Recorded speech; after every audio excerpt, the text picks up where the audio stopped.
Hello, Mr. Moore. Hi, Mr. Jordan. What is it today? It's more maths, Mr. Moore. This time it's multiplication.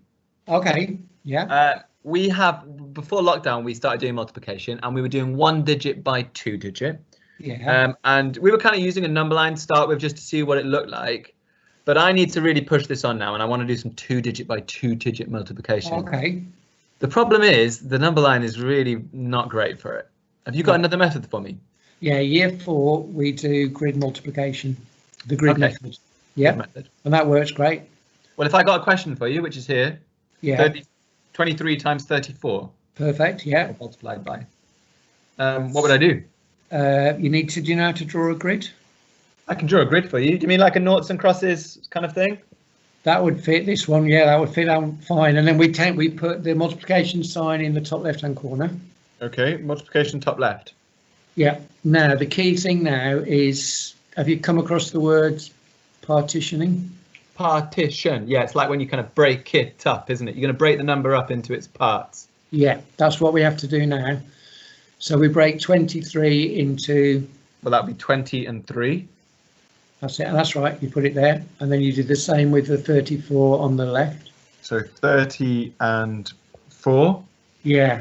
So we've broken up that really complicated multiplication that I'm sure we could not do in our heads to we've actually got 4 multiplications now. Could you put like a sign around there's going to be 4 separate multiplications then?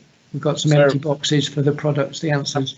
I'm filling in these empty boxes here. That's it. Got it. And I'm sort of multiplying each. Well, I can see a really easy multiplication there. Can I start with that? Yeah, go on. Well, I can see 3 times 4, and I know that's 12. Perfect. So I put that in. So 3 times 4 is 12. Yeah. Right. And while you're on the 3s, what about 3 times 30, which is basically 3 times 3, but that's 10 times bigger. Oh, 90. Okay. Yeah. 3 times 3 is 9. It's not 3 3s, it's 33s. And then similarly, you've got 4 lots of 20, which I bet you can do anyway. But if you're not sure, it's 4 2s or 2 4s. Yeah. But it's 10 times bigger because it's 24s. 80. 80, got it. Brilliant. Okay. And then that leaves the 2 biggest numbers. Now, this can be a bit tricky, but it's not really.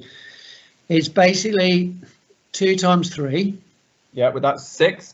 Okay, but it's not 2 times 3. It's 10 times bigger. It's 20 times 3. Well, that's 60 then. 60, but it's not 20 times 3. It's 20 times 30. So that's 10 times bigger again than 60. 10 times bigger than 60. That would be 600. That's it. That's it. Oh, wow. 20 30s are 600.